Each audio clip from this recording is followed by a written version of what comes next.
गरीब व्यक्ति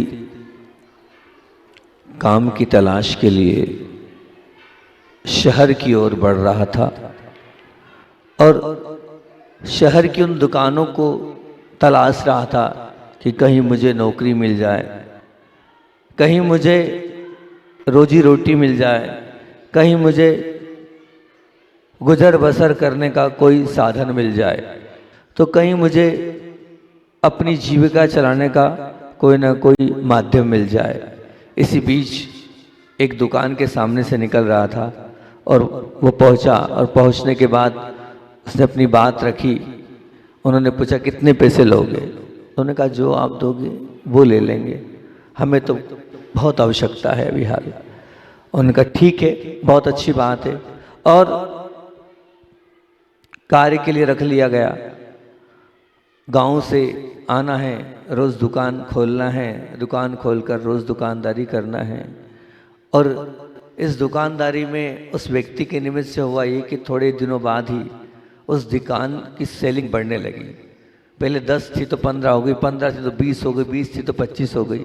उस व्यक्ति को भी लगने लगा कि वास्तविकता में अब मेरी वो दुकान कई गुना बढ़ोतरी की ओर ऊपर बढ़ते जा रही है।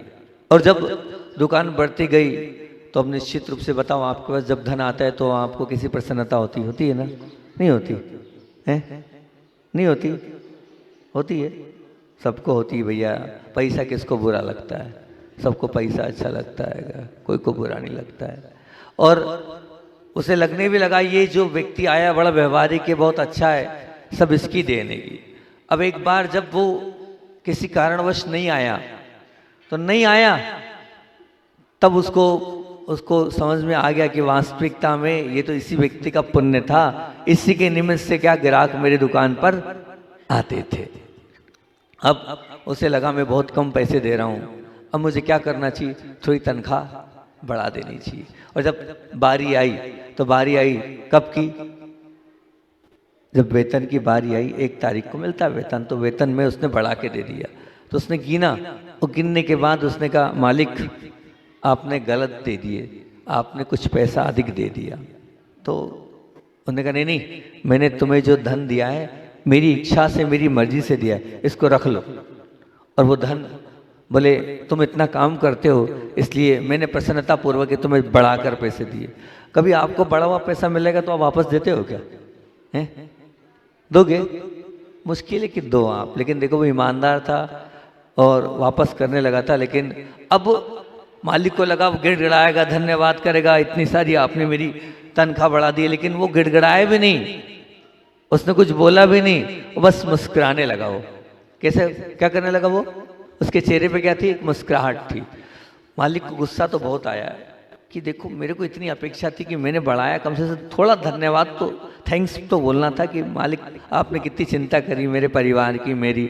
सच में आप तो भगवान हैं इस धरती के, तो आप सच में आप इतने महान व्यक्तित्व हैं। बहुत कुछ नहीं बोला, बस मुस्कुरा दिया, कोई बात नहीं। कुछ दिनों बाद फिर एक बार ऐसे ही मौका आया और वो फिर नहीं आया। अब वो नहीं आया तो उसे लगता है, इसको ऐसा लगने लगा है और ये अपनी फिर से क्या, अपनी जो तनख्वाह बढ़वाना चाहता है, इसलिए नहीं आ रहा है ये।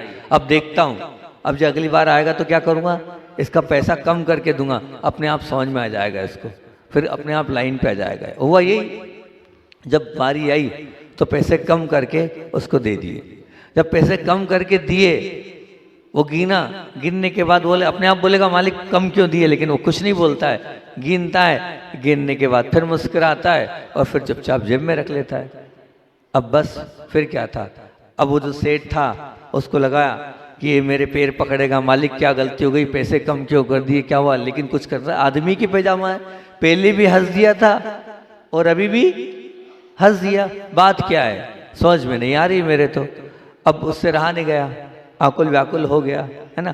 जब प्रतिक्रिया नहीं होती है ना तो अपने आप क्रिया हो जाती है, और क्रिया हो ही गई। और क्रिया होने के बाद उन्हें पूछ लिया, बोले बात समझ में नहीं आती, जब पहली बार बढ़ाया था तब भी तुम मुस्कुरा रहे थे, और अभी दूसरी बार जब मैंने कम किए तब भी तुम मुस्कुरा रहे हो। न पहली बार धन्यवाद दिया था और न अभी बुरा मान रहे हो, आखिर तुम हो क्या? तो वो बोले मालिक सच पूछो तो एक बात बताऊं? हाँ बोले बताओ। बोले ऐसा है मैं ऊपर वाले पर भी विश्वास करता हूँ और मैं अपने किस्मत पर विश्वास करता हूँ। बोले हाँ। तो बोले जब पिछली बार आपने बढ़ा के दिए थे ना, तो क्या था, मेरे घर में बच्चा हुआ था, उसकी किस्मत का आया था। किसकी किस्मत आया था? मेरे बालक की किस्मत क्या आया। बोले आपने अभी हाल कम कर दिए, उसी वजह से मैं नहीं आया था। जब मेरी माँ शांत हो गई थी तो मैं मुस्कुराया, भगवान ने उस वक्त दे दिए थे जब बच्चा आया, अब माँ चली गई तो माँ की किस्मत का चला गया। तो मेरी किस्मत का मुझे मिल रहा है, मुझे उसकी चिंता नहीं है। मैं तो एक ही सूत्र अपनाता हूँ, मेरे पास जो है उसको पर्याप्त समझता हूँ, प्राप्त को ही मैं पर्याप्त मानता हूँ। मैं जरा सी बात को लेकर विकल्प और संकल्प नहीं करता हूँ कि अब मेरा चला गया मुझे मिल जाए, नहीं। जितना पुण्य में था उतना मिल गया। काश हम भी ऐसे बन जाएं, इतने संतोषी बन जाएं, इतने हम समता को धारण कर लें और हमारे जीवन में सब कुछ आ जाए, तो हम सच में निर्लोभी प्रकृति के व्यक्ति बन सकते हैं। लेकिन ऐसा है कहाँ? ऐसा हम बन सकते हैं क्या उस नौकर की तरह? नहीं, उस नौकर की तरह बनने के लिए बहुत ताकत चाहिए। और आज आप लोग महावीर जयंती बनाने के लिए यहाँ पर आए हैं। सब लोग महावीर प्रभु की जयंती बनाने आए हैं। आए हाँ या ना तो करो, आए। आप महावीर प्रभु के सच्चे भक्त हैं? सब लोग हैं। बहुत अच्छी बात है कि आप महावीर भगवान को मानते हैं और महावीर भगवान की बात भी मानेंगे, ये निश्चित माने। और आप बोल रहे हैं हम सच्चे भक्त हैं। तो मैंने जो महावीर भगवान और महावीर स्वामी की आप जयंती बनाने आए, बहुत अच्छी बात है कि। और आपको पता ही है मैं तो शब्दों की व्याख्या करता हूँ, आज महावीर की व्याख्या आपके बीच में रख रहा हूँ। और महावीर का माँ क्या बोल रहा है, जो अभी हाल मैंने आपको कहानी सुनाई, उसी कहानी से इसको जोड़कर बोल रहा हूं कि महावीर का माँ बोल रहा है कि ममता को छोड़कर समता से नाता रखने वाला ही महावीर स्वामी का सच्चा भक्त है। ममता को छोड़कर समता समझ रहे ना किसको बोलते हैं? संतोषीपना से नाता रखने वाला ही महावीर स्वामी का सच्चा भक्त है। और हाँ वाली बात आपसे अपेक्षा रखूंगा, इसको अपने जीवन में उतार लेना तो महावीर जयंती बनाना सार्थक हो जाएगी। हाँ बोल रहा है, हाय हलो छोड़कर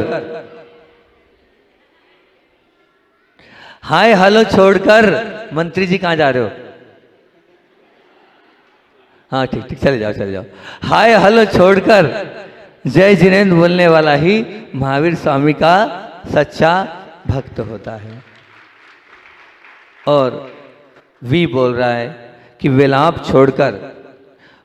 छोड़कर प्रसन्नता से जीवन जीने वाला ही महावीर स्वामी का सच्चा भक्त होता है। आप सच्चे भक्त हो तो आपके चेहरे पे क्या होनी चाहिए?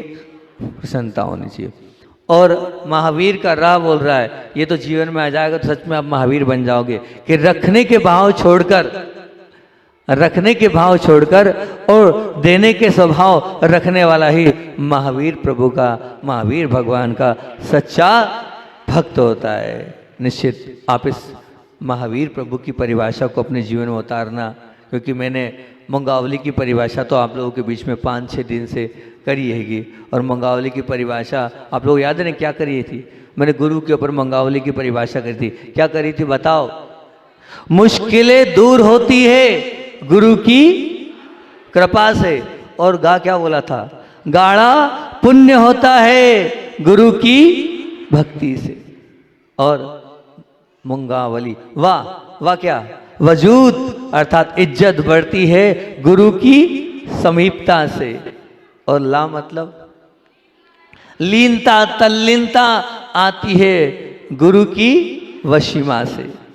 इस पर अपन ने बहुत अच्छी चर्चाएं करी और सच में मुझे भी इस गुरुदेव के विषय में बताकर बहुत अच्छा लगता है। और बड़े 4-5-6 प्रवचन आचार्य भगवान को लिए हुए मैंने यहाँ पर करे थे। और आज तो बात समता की करना है। समता मतलब संतोषी जीवन। इसका तात्पर्य यही है कि सुख का संबंध प्राप्ति के साथ इतना नहीं है जितना तृप्ति के साथ है। सुख का संबंध प्राप्ति के साथ इतना नहीं है जितना तृप्ति के साथ है। पर मानो इस भ्रम में उलझा हुआ है कि सुख का संबंध प्राप्ति के साथ है। जितना तुम अधिक प्राप्त करो सुख उतना अधिक तुम्हारे नजदीक आएगा। ये तुम्हारी गलतफहमी है, निश्चित मान के चलना। आप खीर खाओ, आपकी पसंद है, पर जितनी चाहिए उतनी मिल सकती है, परंतु उसकी मिठास का अनुभव करने के लिए, उस मिठास को चिरस्थायी बनाने के लिए खीर खाते हुए कहीं ना कहीं तो रुकना पड़ेगा। ये निश्चित मान के चलना। दिए खाए जाओ खाए जाओ खाए जाओ, तो कब तक खाओगे भैया? इसलिए दो बात आपसे पूछता हूँ, आप मुझे जवाब देना कि संतोषी नर सदा सुखी, क्या बोलते हैं? आप स्वीकार कर रहे हैं इस बात को? इधर बैठे लोग स्वीकार कर रहे हैं? स्वीकार कर रहे हैं? ठीक है, मैं अभी इसको हाल काट के बताऊंगा। दीदी ने बोला, पिपरी वाली दीदी आई है, गलती से आज आ गई है, तो उन्होंने कहा हाँ महाराज जी, संतोषी नर सदा सुखी, बहुत अच्छी बात है। अब मैं बोल रहा हूं सुखी नर सदा संतोषी, सुखी नर सदा संतोषी। महाराज जी घुमा क्यों रहा हूं? शब्दों के साथ खेलने का प्रयास कर रहा हूं।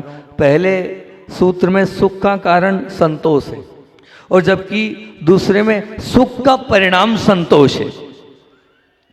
दूसरे सूत्र में मैंने क्या बोला? सुखी नर सदा संतोषी, तो दूसरे में सुख का परिणाम संतोष है। संतोष था इसलिए सुख हुआ, ये पहला सूत्र बोल रहा है, और दूसरा सूत्र बोल रहा है सुख था इसलिए आप संतोषी बन गए, ये दूसरा बोल रहा है। मतलब संतोष के कारण सुख, एक बात ध्यान रखना, कदाचित लाचार हो सकता है, लेकिन सुख के कारण संतोष कभी लाचार नहीं हो सकता है। पहले के परिणाम में स्वीकार लेने की बात है, जबकि दूसरे के परिणाम में क्या है? कोई परवाह की बात नहीं है। मतलब एक बात ध्यान रखना, लोभ जो है वो स्थायी तौर पर प्रलोभन की राह देखता ही रहता है, और प्रलोभन दिखा नहीं कि लोभ सक्रिय हुआ, और समझो तुम यदि संतोष के कारण सुखी हो और प्रलोभन मिल जाएगा तो संतोष कहाँ रफा दफा हो जाएगा, तुम्हें मालूम भी नहीं पड़ने वाला है कि संतोष कहाँ जाए। अगर सुखी होने के कारण आप संतोषी बन जाओगे तो तुम्हें प्रलोभन कभी भी डिगा नहीं पाएगा, ये निश्चित मान के चलना। मतलब संतोष को प्रलोभन से बचाना पड़ता है, पर सुख को प्रलोभन से बचाने के लिए आपको कुछ नहीं करना पड़ता है। जैसे मान लो एग्जाम्पल, रोटी और दाल में जिसको संतोष है, काय से संतोष है? काय से? अब कदाचित लड्डू पेड़े की ओर अगर उसका आंख मिल गए और उसकी ओर उसकी आकृष्टि गई तो रोटी और दाल क्या हो गया? वो चला गया, वो प्रलोभन में आ गया। लेकिन जिसको रोटी और दाल में सुख है वो कभी भी ध्यान रखना लड्डू की ओर आकर्षित नहीं होने वाला है। इसलिए दीदी ने समर्थन किया था संतोषी नर सदा सुखी, पर मैं बोल रहा हूं सुखी नर सदा संतोष को प्राप्त करता चले जाएगा, क्योंकि तुम पहले असंतोष से संतोष में आओ, फिर संतोष से सुख में, उसको बाद में जगत का निश्चित रूप से वो राजा बन जाएगा। इसलिए इच्छाओं की पूर्ति करके नहीं, बल्कि इच्छाओं को मर्यादित रखकर आप सुखी हुआ जा सकता है और आनंदित रहा जा सकता है। संतोष तुम्हें इस सत्य की अनुभूति कराए बिना नहीं रह सकता। इसलिए मन का विचित्र स्वभाव है, सद्भाव में इतनी दिलचस्पी नहीं है जितनी अभाव में। और जो ये निश्चित मान के चलना कि जो उसे नोट करता नहीं है और जो नहीं है उसे वो नोट किए बिना रहता नहीं। मतलब जो नहीं है हमारे पास, जो है हम उसको तो मान नहीं रहे, लेकिन हमारे पास जो नहीं है हम उसके पीछे पड़े। अगर महावीर जयंती मनाना है तो आप इतना सा मान लो और इतना सा सीख लाओ। क्या सीख जाओ? जो मेरे पास है वो कम नहीं, उससे मैं संतुष्ट हूँ। महावीर भगवान का माँ आपको समता की परिभाषा सिखा रहा है और ममता को छोड़ रहा है। आज इतना स्वीकार कर लो कि मुझे क्या करना है, जितना है उतने में मैं क्या हूँ? संतुष्ट रहूँगा, उसी में मैं अपने आप के और अपने जीवन को अच्छा बना लूँगा, तो बहुत अच्छी बात है। और हाँ क्या बोल रहा है? हाय हलो छोड़कर क्या बोलना है आपको? जय जिनेन्द्र बोलना है। जय जिनेन्द्र शब्द क्या कह रहा है? जिन्होंने इंद्रियों को जीता है वही क्या है? जिनेन्द्र है, वही जिनेन्द्र। ये होता ना जय जिनेन्द्र का अर्थ, मतलब किसी एक भगवान को याद नहीं किया जा रहा है यहाँ। जिन्होंने इंद्रियों को जीता है उनकी जय हो। अर्थात इसमें राम भी है, इसमें हनुमान भी है, इसमें गुरु नानक भी है, इसमें अल्लाह भी है, इसमें महावीर भी है, इसमें बौद्ध भी है, क्योंकि हर धर्म की नींव इंद्रियों को जीतने के लिए कही गई हैगी। तो धर्म का प्रारंभ ही निश्चित रूप से इससे होता है ये अभिवादन सार्वभौमिक के सभी धर्म को इसे स्वीकार करना चाहिए, क्योंकि इसमें राम राम में सिर्फ राम है, जय श्री कृष्ण सिर्फ जी कृष्ण है, परंतु जय जिनेंद्र में सभी धर्म समाहित है। इसलिए इस जय जिनेंद्र को आप हमेशा बोलें और सबसे बोलें तो बहुत अच्छी बात। एक भगवान नहीं है, निश्चित मान के चलना। हाय हलो में पाप है राग है और जय जिनेंद्र में पुण्य और त्याग है। हाय हलो में राग और पाप है और जय जिनेंद्र में पुण्य और त्याग का निश्चित रूप से भावना निहित है। इसलिए आज आप लोग इतना सा छोटा सा नियम और ले लो कि जिन्होंने निश्चित रूप से जिनेंद्र जय जिनेंद्र से अपने पुण्य को हम आगे बढ़ाते जाएंगे और जय जिनेंद्र को एक मंत्र रूप में स्वीकार करेंगे। मैं तो कहता हूँ अपने घर में आप जय जिनेंद्र लिखें, समझ में तो आएगा कि निश्चित रूप से आप सम्यक दृष्टि है। ऑफिस में व्यापार में आप क्या जय जिनेंद्र लिखे तो बहुत अच्छी बात है। मित्र वर्ग में भी आप सभी जगह किससे शुरुआत करें, जय जिनेंद्र से करें तो बहुत अच्छी बात है कि और आप ये जय जिनेंद्र लिख लेंगे तो निश्चित।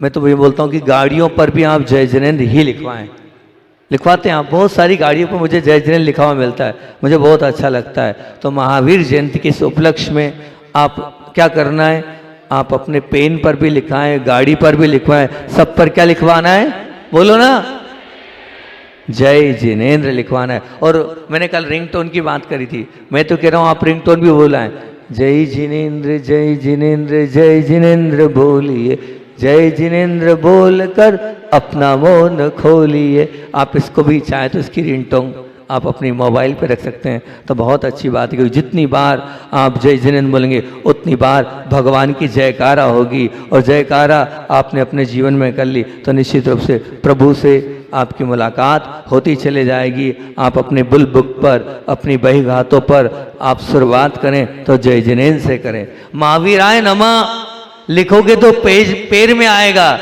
लेकिन जय जिनेंद्र बोलोगे तो निश्चित रूप से कोई बात नहीं। जिन्होंने इंद्रियों को जीता है उनकी जय, उसमें कोई विकल्प नहीं हो। शादी के, विवाह के, जन्मदिन के, गृह प्रवेश के कार्डों पर भी, आमंत्रण पत्रिकाओं में आप, मैं तो कह रहा हूँ जय जिनेंद्र आप लिखें तो बहुत अच्छी बात है। एक और अच्छी बात बोल रहा हूँ, है ध्यान रखना, बहुत अच्छी बात। जो हाय करता है ना, क्या करता है, हाय करते हो ना आप, हाय है ना, जो हाय करता है उसको सबकी हाय लगती है। जो हाय करता है उसको सबकी क्या लगेगी, हाय लगती है। और जो हलो करता है उसका जीवन हमेशा अस्थिर ही रहेगा। जो हलो करता है हलता ही रहेगा, उसका जीवन क्या रहेगा, अस्थिर ही रहेगा। इसलिए जो शब्द हम बार बार बोलते हैं वो हमारे अवचेतन मन में अड्डा जमा लेते हैं, इसलिए वैसे ही जीवन में घटित होता चला जाता है। इसलिए हाय मत बोलो, हलो मत बोलो, और क्या बोलो, जय जिनेंद्र बोलोगे तो बहुत अच्छी बात होगी, बहुत बढ़िया होगा। अभी दीदी ने बहुत अच्छी बात बोली, पहले उस बात को बोल देता हूँ, उसका अपनी बात क्या बोला दीदी ने। एक बिंदु तो अभी रहेगी, दो बिंदु रह गए भी है ना, पर पहले दीदी की बात पूरी कर लूँ मैं। दीदी ने बोला आपको ही बोलना है, तो सच में एक बात आप निश्चित मान के चलना। आज की बहुत बड़ी समस्या है, आज बालिकाओं को लेकर निश्चित मान के चलना।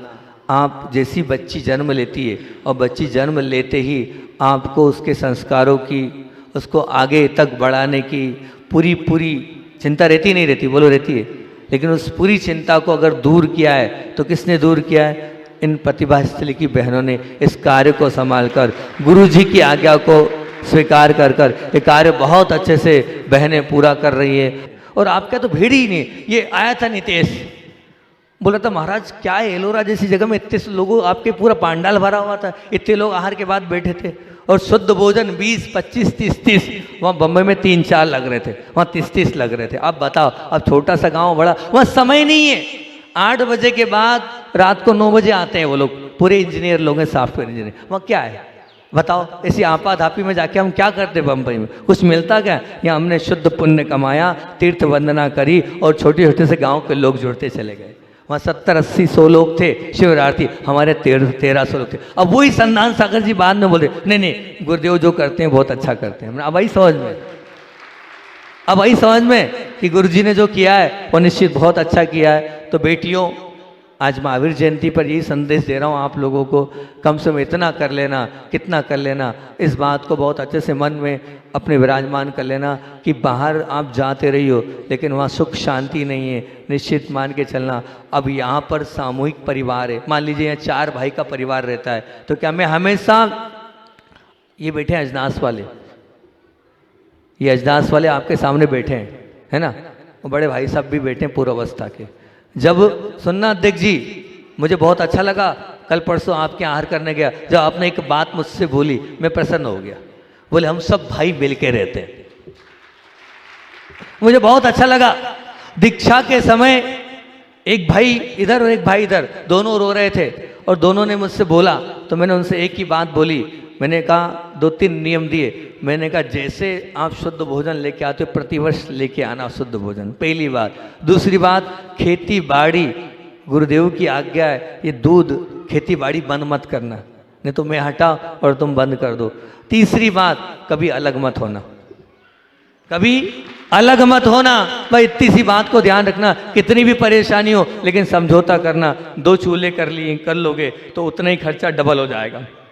वही सब्जी 2 जगह बनेगी, वही दूध 2 जगह गर्म होगा, वही बिजली के बिल 2 जगह आएंगे, वही सब कुछ 2-2 जगह होगा। मैंने कहा मत करना, एक परिवार बना के रखना, ताकि मान लो अब मान लीजिए एक दुकान पर 2 लोग बैठते हैं, आपको आना है तो कम से कम आ तो सकते हो। अगर एक परिवार अलग अलग 2 टुकड़े हो गए, 2-2 दुकान हो गए, तो क्या होगा, ना धर्म ध्यान कर पाओगे, ना भगवान की भक्ति कर पाओगे, ना गुरुओं से जुड़ पाओगे। क्या मतलब ऐसे जीवन का, क्या मतलब ऐसे संसार का? नहीं, तो अगर ऐसे जीवन को नहीं जीना है तो आपको अपने आप को बहुत सोच समझकर, सिर्फ आप ये सोचना मेरा धर्म कहाँ पले, मेरे संस्कार कहाँ सुरक्षित रहें, मैं अपने आप अपने जीवन को जहाँ मुझे वात्सल्य प्रेम स्नेह मिले, मुझे कहाँ मिलेगा? शहरों में नहीं मिलने वाला, निश्चित मान के चलना, बड़े बड़े नगरों में नहीं मिलने वाला। इसलिए इस भूत को उतार दो आप तो, और निश्चित ऐसे छोटे गांव में आकर अपने जीवन को संस्कारित बनाओगे तो बहुत अच्छी बात है, आपका जीवन वो संस्कारित बन जाए, यही मेरी भावना है। अगर आप बात स्वीकार कर लो तो बहुत अच्छी बात है, और नहीं तो अपने जीवन को स्वर्ग बनाना है तो मंगावली जैसे छोटे गांव में आओ, और नर्क बनाना है तो बम्बई, बेंगलोर और पूना जैसे गांव में जाओ। अब आप कहाँ जाना चाहते हो ये तो आपका खुद का मैटर है, और सबसे अच्छा पिपरी वाले 15-17 किलोमीटर दूर है, उनसे सीखो और नहीं तो उनके जैसा करो। सबसे अच्छी बात तो ये है। आपको बताएं, राजस्थान चले जाना, बागीदोरा चले जाना, बांसवाड़ा चले जाना, उधर चले जाना आप, पूरे स्थान में वहीं के वहीं सब कुछ, पूरा लोकल वेस, कहीं कोई नहीं, काहे को किसी के हाथ पैर जोड़ना, कोई लेना देना नहीं है, कुछ करना नहीं है। ये सच में बहुत अच्छी प्रक्रिया है, बहुत अच्छा है, ताकि वो हमारी संस्कृति बच जाए। नहीं तो होगा क्या, फिर वो ही होगा कि हम आप लोगों से आहार नहीं ले पाएंगे। फिर क्या होगा, फिर धीरे धीरे करके आप लोगों से आहार नहीं ले पाएंगे। क्यों नहीं आहार ले पाएंगे? कि आप फिर यहाँ वहाँ भगोगे, और जब यहाँ वहाँ भगोगे तो संस्कृति खत्म, आहार दान की प्रक्रिया समाप्त होती चली जाएगी, है ना। अब कैसे करेंगे, हम कैसे ले सकते हैं? उसकी योजना प्रक्रिया बहुत लंबी चौड़ी है, जब जाके कहीं सब कुछ हो पाएगा, नहीं तो नहीं हो पाएगा। और अभी तो 2 बिंदु हमारे रह गए हैं। अब तीसरा बिंदु क्या था हमारा? कि विलाप को छोड़कर प्रसन्नता से जीवन जीने वाला महावीर भगवान का सच्चा भक्त होता है। लेकिन घड़ी टिक टिक कर रही है, और बहुत सुंदर विषय मैंने तैयार किया था, लेकिन इन 2 विषयों ने ही हमारे पूरे समय को ले लिया। अध्यक्ष जी की मांग थी तो हमने वो बात भी बोल दी, दीदी की अपेक्षा थी तो दीदी की बात भी बोल दी। अब 2 बातें जो रह गई है, कौन सी रह गई है कि विलाप को छोड़कर निश्चित प्रशंसा से जीवन को जीना है। इस पर सिर्फ एक कविता बोलकर इस कविता की शुरुआत कर देता हूँ, और कभी पुण्य मिला तो इस विषय को आगे रख दूंगा। 10:29 हो गई है। इस कविता को बोलकर अपनी बात को विराम दे देता हूँ कि जब हो विषम प्रहार, जब प्रतिकूल बन जाए हर कोई, और वेदना की आग में जल जाए वन सभी।